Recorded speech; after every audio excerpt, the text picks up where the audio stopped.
Week 9 of the fantasy season is here, so you know exactly what we need to do. We're going to go through every single matchup, break down every single quarterback and tight end, and go over who you should be starting and who you should be sitting here in Week 9 of the fantasy season. All right, very quickly here, 4 teams on bye week here in Week 9. The Browns, the Jets, the Bucks, and the Eagles. So, I mean, Bucks and Eagles probably going to be more important in terms of fantasy here for these two positions, but nonetheless, make sure you guys are checking your starting lineups and making adjustments accordingly. All right, let's kick things off with Thursday Night Football. We will have the Ravens traveling to face the Dolphins. Let's go ahead and start with the Ravens side of things. All reports are indicating that we will get Lamar Jackson back here in Week 9 of the season, but I suppose based on Week 8, we've been a little bamboozled before by this Ravens coaching staff. I'm going to go ahead and guess that we will see Lamar Jackson here in Week 9, though. But just in case,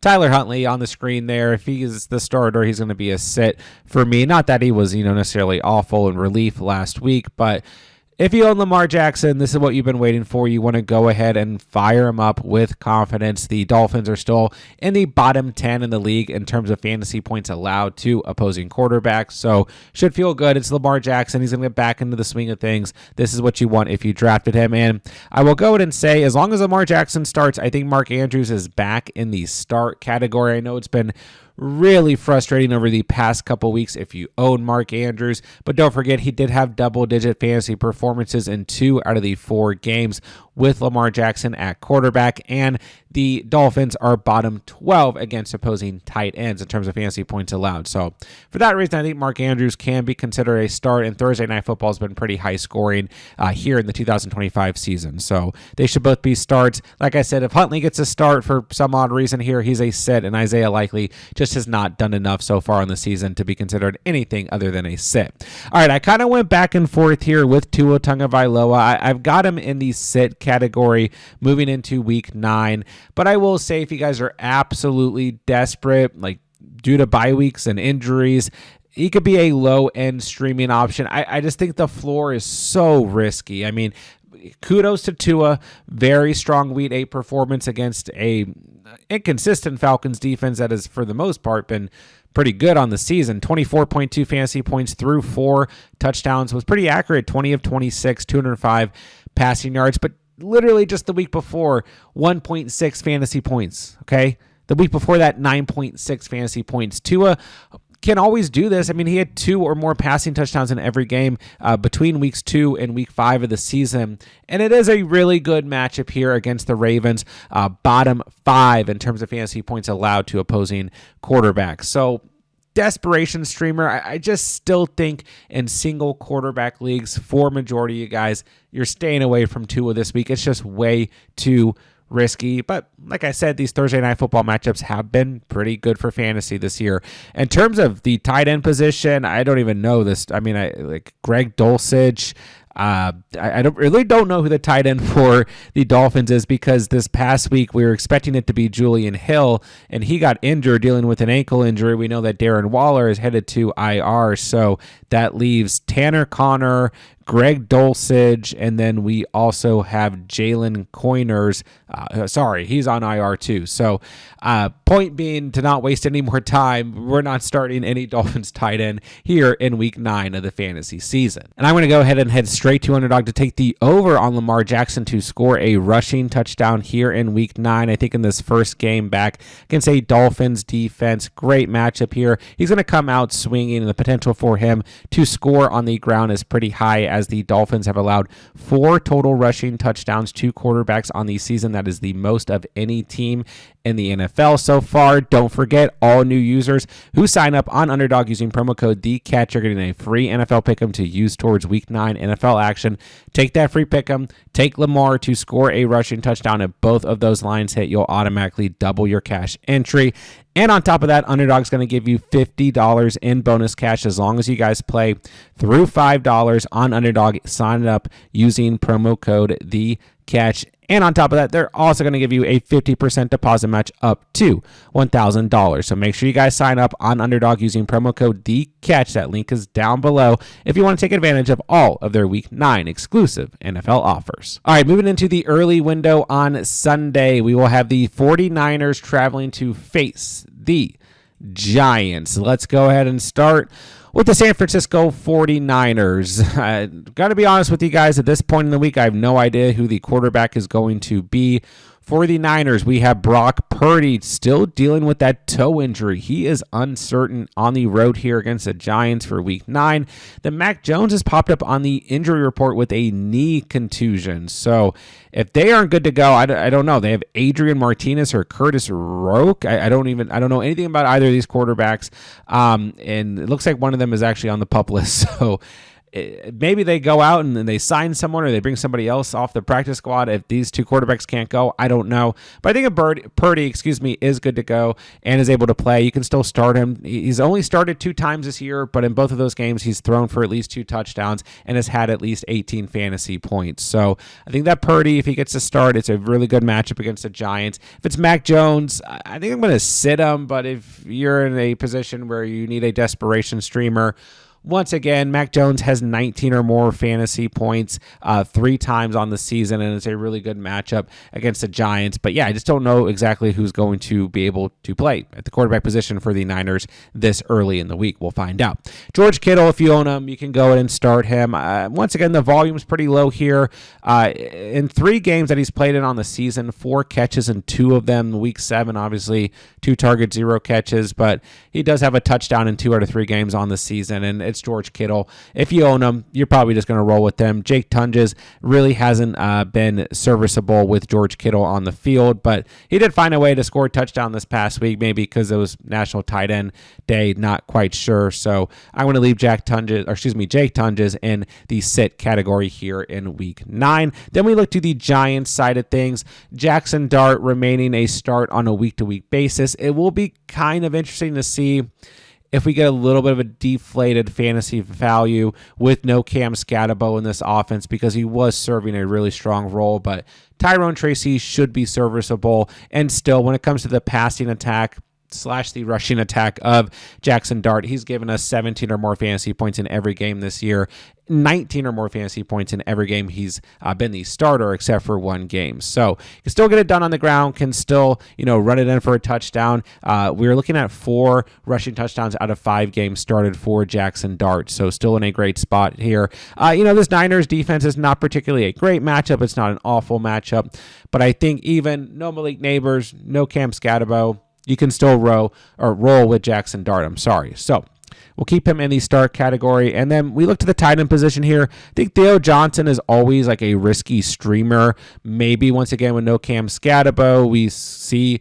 Dart turn to Theo Johnson more, but 4 targets, 3 catches this past week wasn't entirely promising, but we still look since week 4, Theo Johnson has given you double digits in 3 out of 5 fantasy games. So risky streamer, but if you guys are desperate, he's in the mix. Daniel Bellinger suffered a neck injury this past week, so wasn't considering him anyways, but he's going to be a sit here in Week 9. Next up, we have the Chargers traveling to face the Titans, and what I am going to go ahead and guess is going to be a one-sided affair here in Week 9. Let's start with Justin Herbert. He's been very good the past 2 weeks, 3 passing touchdowns in each of the last 2 games, at least 26 fantasy points, and he's also had 30 or more rushing yards in each of the last 2 games.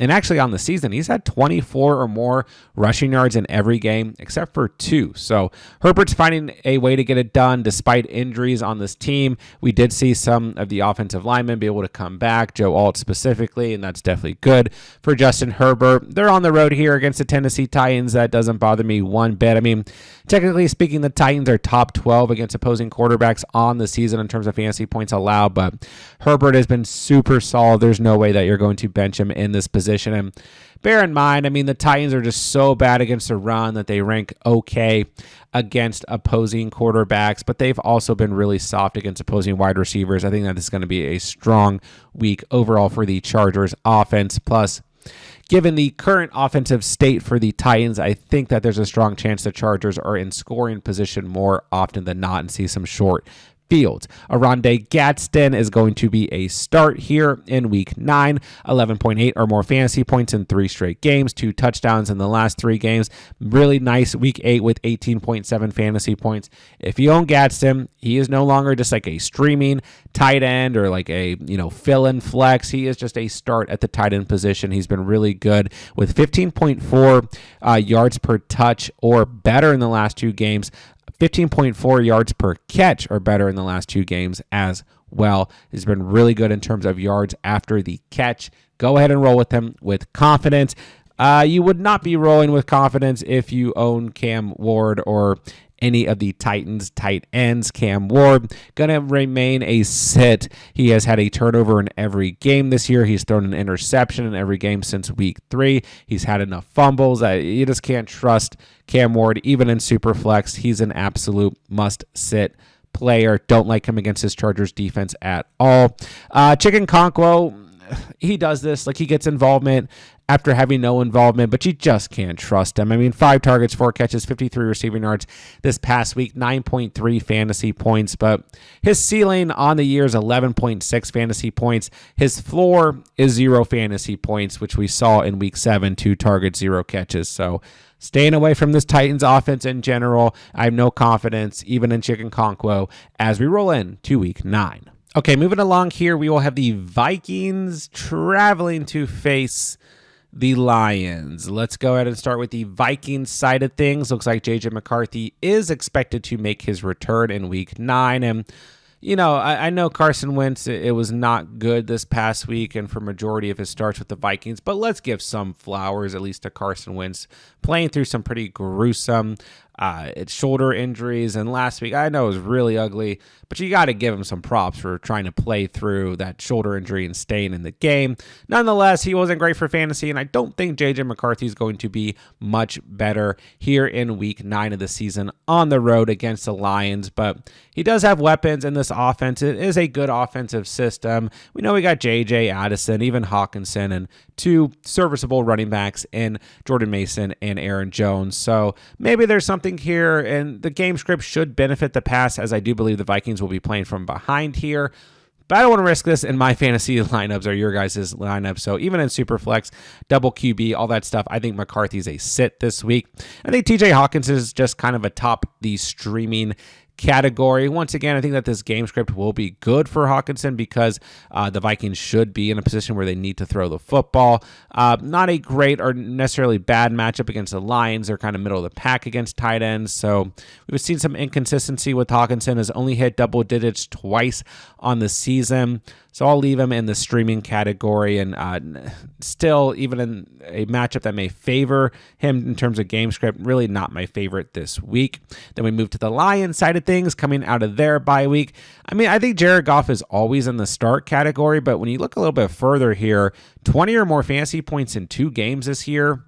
Outside of that, 16 or less fantasy points. So I don't think that there's a tremendous amount of upside. The Vikings are not bad against quarterbacks, 14th overall in terms of fantasy points allowed. So low-end start. It's a home game. The Vikings are kind of beat down right now, but this is still, at the end of the day, a good defensive scheme in terms of the Vikings. But man, I don't know. I feel like the Lions coming out of their bye week are going to have a big offensive day at home. So this could be one of those games where we feel good about Goff, but the floor is not particularly safe. When it comes to Sam Laporta, I mean, I keep him in the start category, but maybe he should be closer to a streamer.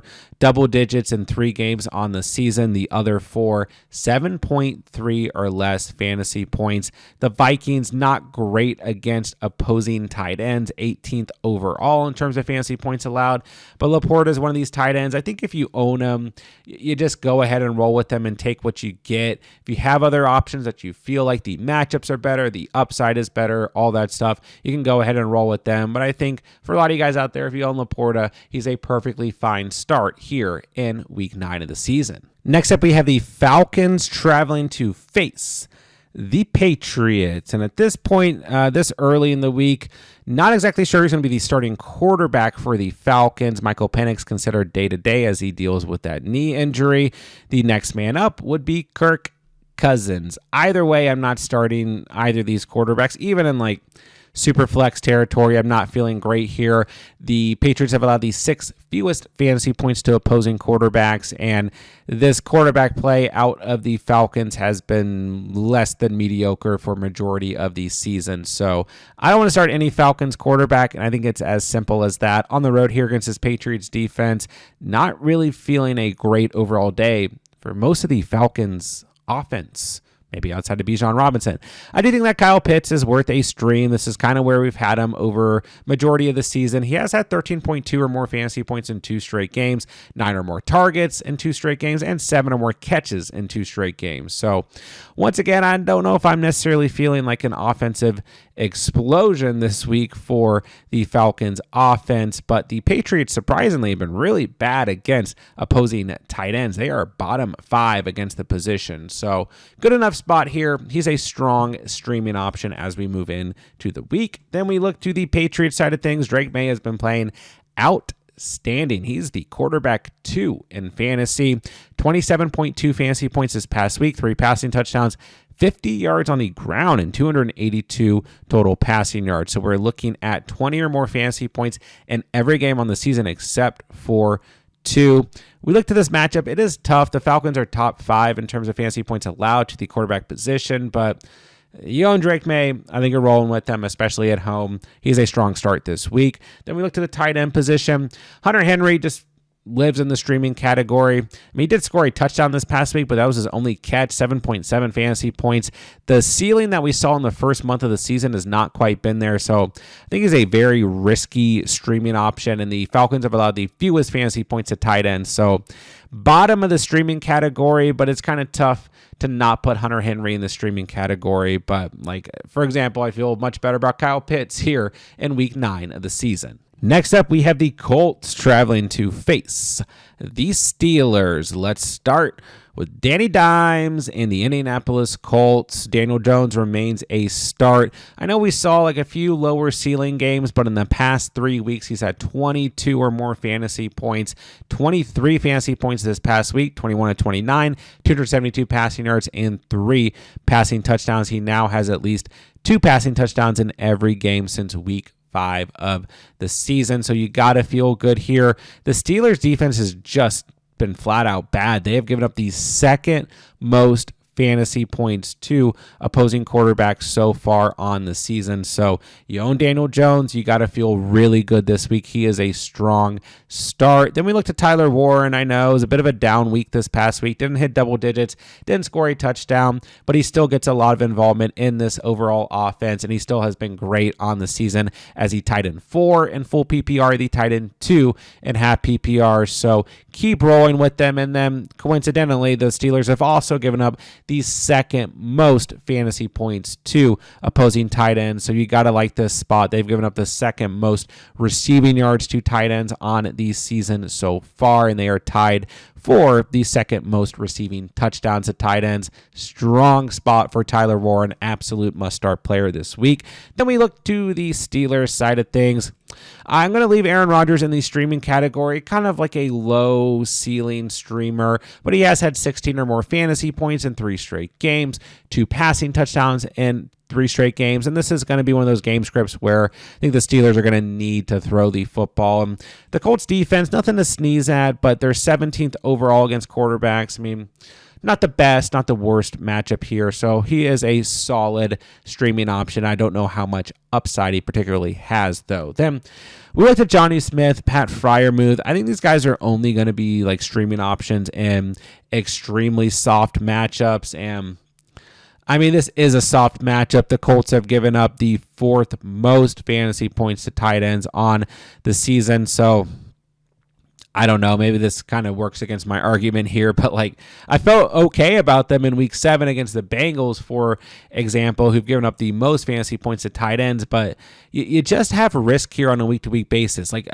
for example, last week they faced the Packers, who've given up the 3rd most fantasy points to tight ends, so I told you guys, like, okay, you want to stream one of these guys, they're both coming off good games, whatever. And then this past week, they didn't get the involvement even in a game script where the Steelers needed to throw the football. So desperation streamers is fine here, but I think they're going to be sits. Then once again, just don't forget that Darnell Washington is still getting snaps as is Connor Hayward as well. Hayward much less snaps, but he does see some involvement, and both those guys are used in terms of like blocking tight ends as well, so that impacts Smith and Freiermuth. But sure, desperation stream is fine. I think for majority of guys, I'm going to sit Jonnu Smith and Pat Freiermuth here in week 9 of the season. Next up, we have the Broncos traveling to face the Texans. Let's start with Bo Nix and company. I've really encouraged you guys to keep the faith with Bo Nix. Remind you guys that Bo Nix had some pretty bad games last season and still found a way to be the quarterback 7. And I think he's kind of on a similar trajectory here in in the 2025 season. And he will have some lower ceiling games, but the upside's always there. 24 more fantasy points in 2 straight games. 2 rushing touchdowns, 2 passing touchdowns in week 7, then 4 passing touchdowns this past week. And I will say I don't love this matchup. This is like one of my least favorite matchups. I mean, the Texans have given up the fewest fantasy points to opposing quarterbacks on the season. They've only allowed 6 passing touchdowns to quarterbacks. So don't love this spot necessarily for Bo Nix. They are on the road here. This could be one of those lower ceiling games, but depending on what other options you have at quarterback, I think he's still a start, but maybe consider other options this week. Then Evan Engram just kind of lives in the streaming category, 7.6 or more fantasy points in 4 straight games. Doesn't really have a super high ceiling, and once again, it's not a great matchup here. So it's a top 5 unit against tight ends as well. So depends on what options you have. Not my favorite, but he's an okay streamer here in week 9. Then when it comes to the Texans, I know I'm kind of harsh on CJ Stroud, and I had him as a sit this past week. He came through, 22 fantasy points, 2 passing touchdowns, 318 passing yards. I just have a tough time trusting CJ Stroud, and maybe it's unfair to call Nix a start going up against the Texans defense and then call Stroud a sit going up against the Broncos defense, who've allowed the 3rd fewest fantasy points to opposing quarterbacks. But I don't have a lot of faith in CJ Stroud. I mean, Pat Surtain just hit IR, so that helps the potential passing attack here for the Texans, but it just kind of depends on what options you have. I still don't see a tremendous amount of upside for CJ Stroud here in week 9 of the season. Superflex, double quarterback's probably fine, but I don't want to push it past that. Dalton Schultz, we kind of expected to maybe get a little bit of an increase in volume because he played okay in week 5 and week 7. The Texans were on bye week in week 6, and then no Nico Collins, no Christian Kirk.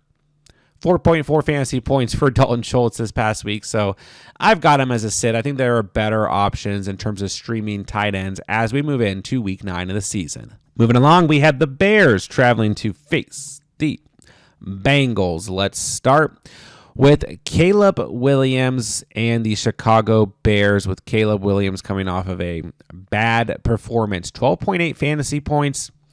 Everything was there. It's a great matchup against the Ravens. I know they were coming out of their bye week. They've gotten a little bit healthier, but this was still a really good matchup, and I just don't really know what it is in some of these games for Caleb Williams where it's just not there for some reason. But 12.8 fantasy points this past week, no passing touchdowns, no rushing touchdowns, an interception. Now is an interception in 2 straight games. Also had 2 fumbles in week 7. They weren't lost fumbles, but it still doesn't help. So it hasn't been great, but I have a tough time not calling him a start this week against the Bengals defense. Bottom 10 unit against opposing quarterbacks. I think that Caleb Williams can string enough together here to get you like 18 to 20 fantasy points. So I think he's a solid start due to the matchup, but if he struggles in this game again, we're going to really start reconsidering Caleb Williams on a week-to-week basis. Now, Cole Kmet missed this past week due to a back injury, so we did see Colston Loveland step up here, 5 targets, 3 catches, 38 receiving yards, but just 6.8 fantasy points. It's a little unclear here, right? If Cole Kmet misses this week, then I would say Colston Loveland is a strong streaming option because it's the Bengals. They've given up a ridiculous amount of fantasy points to tight ends, 10 receiving touchdowns to tight ends. That is the most in the league. And they've given up the most receiving yards to tight ends at 594 receiving yards. So if we see no Cole Kmet, Colston Loveland, good enough streaming option. But once again, the volume's been pretty low. This passing attack hasn't looked lethal for the Bears, so It's risky, but he could be a streaming option. I think for a lot of you guys, though, he's probably a sit. But definitely keep an eye on the status of Cole Kmet because the matchup is there. Then we move to the Bengals. Joe Flacco is day-to-day with a shoulder injury. So if he were to miss this week, it would be Jake Browning, and we don't really need to go over that one. If he gets to start, he's a set. I mean, the Bears defense is pretty opportunistic and will cause turnovers.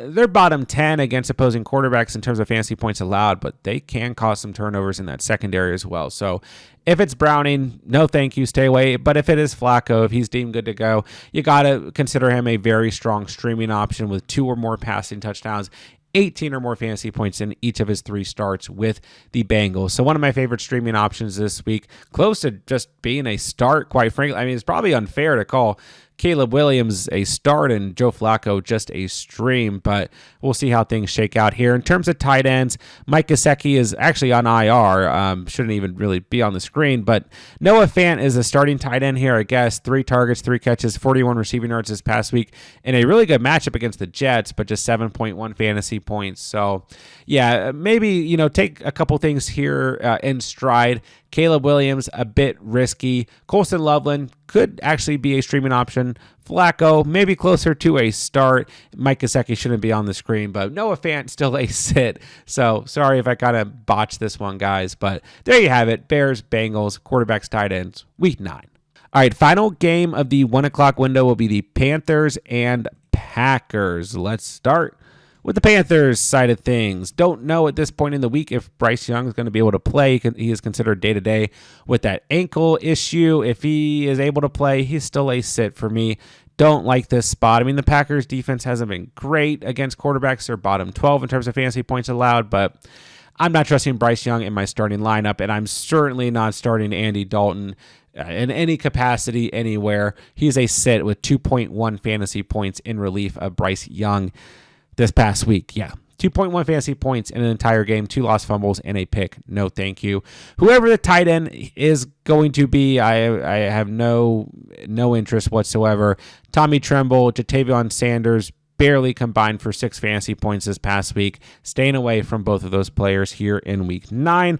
When it comes to Jordan Love, I think he's a solid start. We liked him this past week against the Steelers. Did kind of warn you guys, his floor is not safe, but the upside remains there. He had 28.3 fantasy points, 29 to 37, 360 passing yards, 3 passing touchdowns. I will say this Panthers defense is okay. They are top 12 against opposing quarterbacks, but we're just going to leave Jordan Love in the start category. But bear in mind, when he doesn't have one of these higher ceiling games, the floor is not great. 20 or more fantasy points in 3 games on the season. Every other game, 15.9 or less. So I know he's coming off a big game. The Packers are at home, but bear in mind, it's an okay matchup, but the Panthers defense is still okay. I don't know if he's going to match what he did this past week. But I will say that Tucker Kraft, who we loved in the offseason, is my most drafted tight end in both redraft and best ball going into this season, is coming off of a great game, and he is a fantastic start this week as well. As the Panthers have struggled against the tight end position, they've moved up in ranking a little bit overall, but they're still bottom 10 against the position. They give up a lot of receptions and a lot of receiving yards, and still have given up 4 total touchdowns to tight ends on the year. But yeah, Tucker Kraft is your tight end 2 in full PPR, your tight end 1 in half PPR. He's had a touchdown in every game this year except for 2, coming off of a 33.3 fantasy point day, 9 targets, 7 grabs, 143 receiving yards, 2 receiving touchdowns. He has been lights out this season. He is an absolute must-start, no-brainer at the tight end position here in week 9 of the season. To kick off the afternoon slate of games, we will have the Saints traveling to face the Rams, and we got a little quarterback battle here for the Saints at this point in the week. Don't know if we're going to see Tyler Shuck or Spencer Rattler or Taysom Hill at quarterback this week. The status is unclear, but whether it is Tyler Shuck or Spencer Rattler, it does not remain unclear that we will be benching both of those guys in any fantasy format, whether it's double quarterback superflex, dynasty, deep leagues, 16-man leagues, 20-man leagues. We're not considering these guys. They barely combined for 9 fantasy points this past week. An interception, a lost fumble for Rattler, and an interception for Tyler Shuck. No, thank you. Let's stay far away, but that doesn't mean that some of the pass catchers here won't benefit. Juwan Johnson, 10 or more fantasy points in 2 straight games. He remains a solid streaming option. Not the greatest matchup here against the Rams, but even with all the difficulty at the quarterback position, Shuck threw the football 30 times, Rattler threw the football 21 times. That's 51 passing attempts.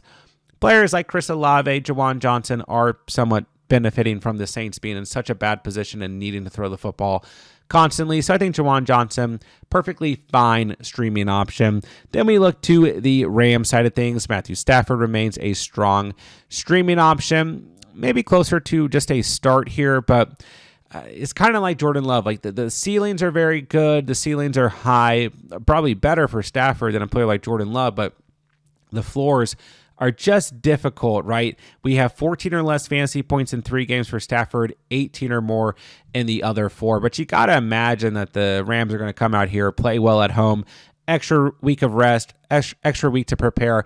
Good matchup against the Saints here. They're 18th overall in terms of fantasy points allowed to quarterbacks. So very strong streaming option in Matthew Stafford, but just depends on what other options you guys have at quarterback. Tight end has just not been the strong suit of this Rams passing attack this year. So Tyler Higbee, just flat out a sit. Really nothing to break down here as we approach the weekend. All right, next up we have the Jaguars traveling to face the Raiders, both teams coming out of their bye week. Let's start with Trevor Lawrence. I think he's an okay streaming option. This is kind of a weird game for me overall, but we look at this matchup. The Raiders are bottom 12 against opposing quarterbacks in terms of fantasy points allowed on the season. T-Law has had 17 or more fantasy points in 3 straight games, 17 or more fantasy points in 4 games on the year. Another quarterback who the floor is not quite safe, though, 11 or less fantasy points in the other 3 games on the year. So, coming out of the bye week, we always like that. But then again, the Raiders are also coming out of their bye week. But yeah, Trevor Lawrence, streaming option. We'll leave it at that. I think he's okay this week, and that's really it. Brenton Strange is on IR. Sorry, I keep forgetting to take him off of the slide. That's my bad. Go ahead and yell at me in the comments. But yeah, there's no tight end here for the Jaguars that we can consider. Johnny Munt has been the next man up, and he has had 2.4 or less fantasy points in every game this year. So no option at tight end for the Jaguars. Then we look to the Raiders. I'm just going to have sits across the board here. I mean, there is a chance here that Brock Bowers does play this week. It looks like some early reporting is indicating that there's a good chance Brock Bowers is back this week. And I mean, you guys might not like this, but I just don't want to start any Raiders quarterback or tight end this week. I mean, Geno Smith has been absolutely abysmal in his last 4 starts, essentially. He had 2.7 fantasy points in his last start. He's had an interception or a fumble in every game since week 4. And in that same stretch, he has had 6 interceptions. So I just don't know that I feel great about this passing attack for the Raiders. It's not an awful matchup for Brock Bowers. So call me crazy, but I just kind of want to see Brock Bowers in his first game back here, even coming off of the bye. And then bear in mind, Bowers looked sharp in week 1 against the Patriots with 15.3 fantasy points. But outside of that, in games he's played in this year, 9.8 or less fantasy points. He's only given you double digits once on the season. And in previous videos, I've continued to say if Bowers plays, I don't want to start him in his first game back. So I'm kind of out on Bowers this week. If you guys have nothing better, sure, but if you guys do own Bowers, you've already gotten used to playing other tight ends since week 5 of the season, so you should have somebody else to start. He's still a desperation start, don't get me wrong. It's still Brock Bowers, still very, very talented player here, but I don't really believe in the state of the Raiders passing attack right now. Even at home here, don't forget this Jaguars defense on the season has been very opportunistic, so I'm worried about Geno Smith and company this week. And Michael Mayer would really only be an option if Bowers does not play, but even then, he's just going to be a sit for me overall here in week 9 of the season. All right, final game of the afternoon window will be the Chiefs traveling to face the Bills in what will be probably the best game of the year. Patrick Mahomes, 3 passing touchdowns in 3 straight games, 3 or more passing touchdowns in every game except for 1 since week 4 of the season. I've really encouraged you guys, even since the early stages of this season, to just keep rolling with Patrick Mahomes. And I think at this point in the season, there's no question he's your quarterback 1 in fantasy, Keep playing Patrick Mahomes no matter what. This is going to be a matchup with points scored. This is going to be a matchup where both teams want to put up as many points as possible. A little bit of a rivalry here, right? A potential rematch in the playoffs every year. The Bills have been very good against opposing quarterbacks, second overall in terms of fantasy points allowed. So maybe this is a lower ceiling for Mahomes this week, but I don't care. He's in your starting lineup no matter what. And I've also encouraged you guys on a weekly basis to just keep rolling with Travis Kelce. You can call him whatever you want. He's constantly in the media. You guys can make fun of him, whatever. This is fantasy football. I don't care about what's going on with Travis Kelce in his personal life. I care about the numbers that he puts up in fantasy football. He was the tight end 5 last year, so you can call that wash if you want, but he was still solid in fantasy last year. And right now, he's the tight end 5 in full PPR, the tight end 6.5 PPR, coming off of his best fantasy performance on the season so far with 21.9 fantasy points against the Commanders, 8 targets, 6 grabs, 99 receiving yards, and a touchdown. If you own him, keep rolling with him. This is a game where he will be targeted and utilized against this Bills unit. And then looking at that Bills unit, we've got Josh Allen as an absolute must start. You guys already know this. No matter what, you are playing him coming out of the bye week in week 8, 23 fantasy points. Only threw 1 passing touchdown, but had 2 rushing touchdowns. Didn't really need to do a whole lot in that matchup against the Panthers, and James Cook had a great game as well, but he still had 23 fantasy points. Still the QB 7 overall in fantasy right now. And yeah, once again, this is a tough matchup against the Chiefs, but I think this is one of those matchups where the rankings don't really matter. They're kind of go out the window here. We're going to see an offensive day for both units here. And even if they keep it tight, you still got to roll with both Mahomes and Josh Allen in this matchup.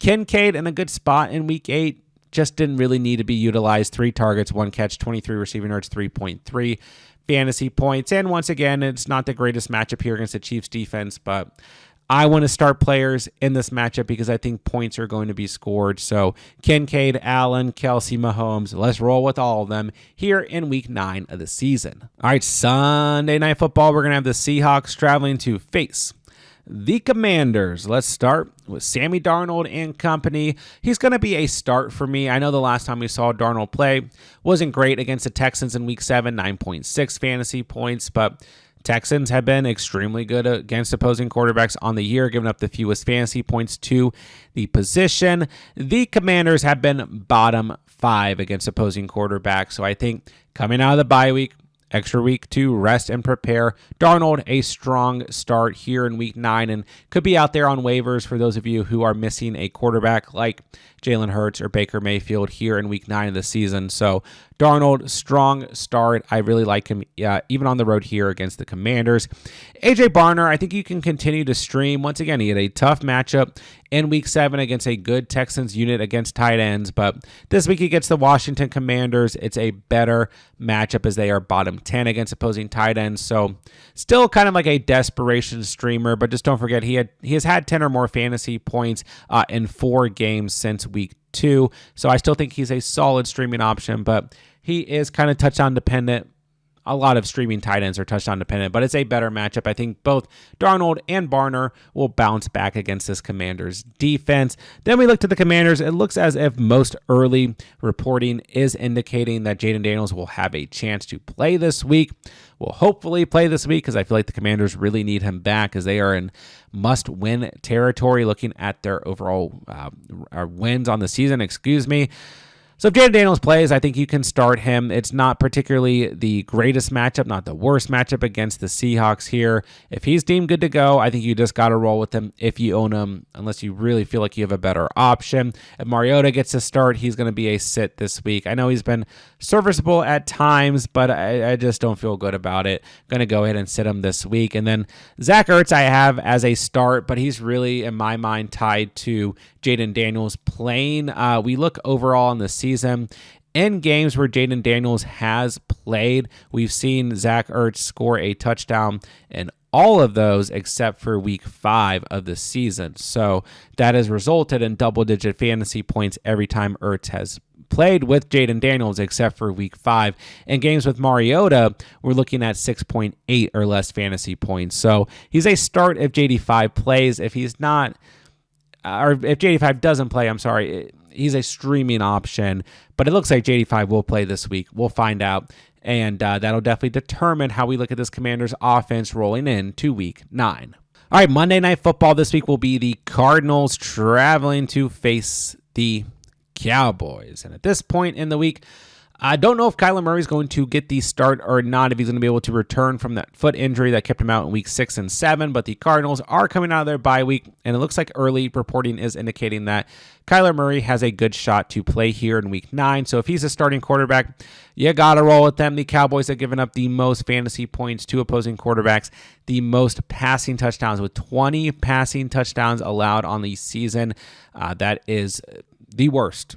The next team up would be the Bengals with 17 passing touchdowns allowed. They've also given up the most passing yardage to opposing quarterbacks, and they've given up the most rushing yards to opposing quarterbacks as well. And they are tied for the second most rushing touchdowns allowed. So, yeah, great spot overall for Kyler Murray. Even if he's a bit dinged up, he's coming out of the bye week. He's had 3 weeks to rest now. I still have him in the streaming category because he's coming off of an injury and things are a bit unclear.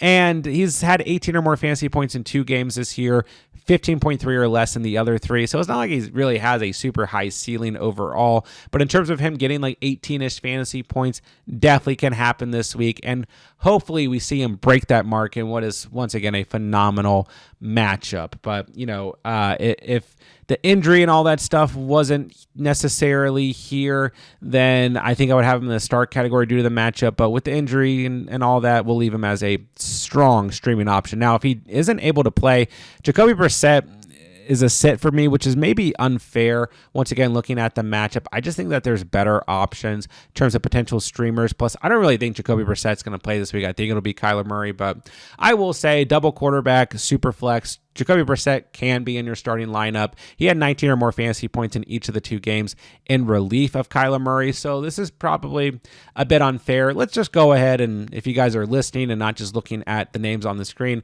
let's call Jacoby Brissett a streamer if he does play, but single quarterback, there's probably better options, but the matchup against the Cowboys here, very difficult to ignore. And then Trey McBride is easy every single week. We are starting him no matter what. It doesn't matter what the matchup is. He's had double digits in every game this year except for one. Week 7, he had 29.4 fantasy points and 2 receiving touchdowns. I will say Trey McBride had 21.2 or more fantasy points with Jacoby Brissett at quarterback, 15.3 or less in every game with Kyler Murray. So maybe if you own Trey McBride, you are rooting for Jacoby Brissett to start this week. But regardless, you just got to feel good here about the Cardinals' offensive starters because the Cowboys have arguably the worst defense in the NFL, and they've given up a ton of fantasy points to opposing offenses throughout the year. Then we look to Dak Prescott and the Cowboys starters here. Both of these guys, Prescott and Ferguson, coming off of really bad fantasy performances. As a matter of fact, Dak Prescott's second worst fantasy performance, believe it or not, and Jake Ferguson's worst fantasy performance was 0 fantasy points. Prescott had 8.6 fantasy points. 2 interceptions this past week, 19 to 31, 188 passing yards, but you got to feel good here. He should be able to bounce back. Gets the Cardinals. They are technically top 10 against opposing quarterbacks, but it's still Dak Prescott. This defense is so bad. This offense is in constant situations where they need to throw the football. So kind of hard to call Dak anything other than a start when he's the QB8 overall in fantasy. And we're still looking at 23 or more fantasy points in every game this year except for 3. So the floor is always scary with Prescott, but he's been pretty consistent on the year, and the upside is there. Still has a lot of weapons to throw to. I'm going to leave Dak Prescott as a start. I think he'll bounce back this week, and I certainly think Jake Ferguson will bounce back this week. Ferguson is still the tight end 1 in full PPR, even with having 0 fantasy points this past week. That's how good he's been. He's the tight end 4 in half PPR, so I know it was bad this past week, but the Cardinals have been really bad against tight ends. 27th overall, bottom 6 in the league in terms of fantasy points allowed to tight ends. So I think Ferguson will definitely bounce back this week. He is still a strong start in my eyes as we move into week 9. And there you guys have it. Every single quarterback, every single tight end, who you should be starting, who you should be sitting here in week 9 of the fantasy season.